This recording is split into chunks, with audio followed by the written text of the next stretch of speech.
The sister of a mentally ill man who threw himself under a tube train has won a judicial review making it easier for bereaved families to have legal aid.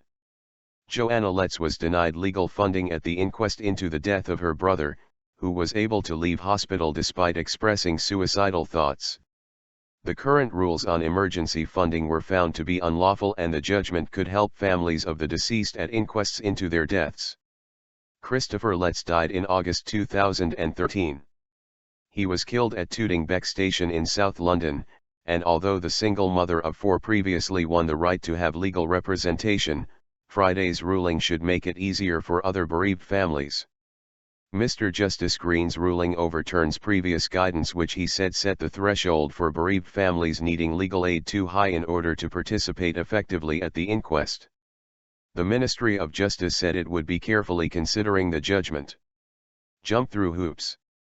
Ms. Letts said, "This is a really fantastic result and I am so pleased that I have done something which will help other grieving families to get representation, to secure accountability and to find the truth.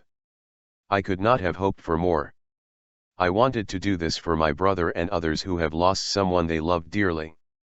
Samo Chabal, who represented Ms. Letts, said, "Families have had to jump through hoops to get legal aid in inquest cases. I hope that this will no longer be the case." Referring to the previous guidance, which has been deemed unlawful, she said, "Once again the Lord Chancellor has got it wrong." She added, "The court could not have spoken more clearly.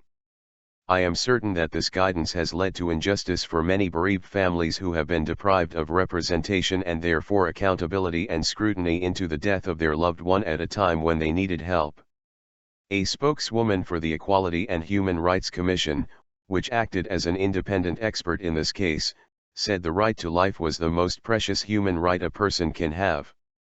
She said, "We are pleased that the court agreed with us that, where the situation demands it, a family involved in an inquest does need legal aid for representation."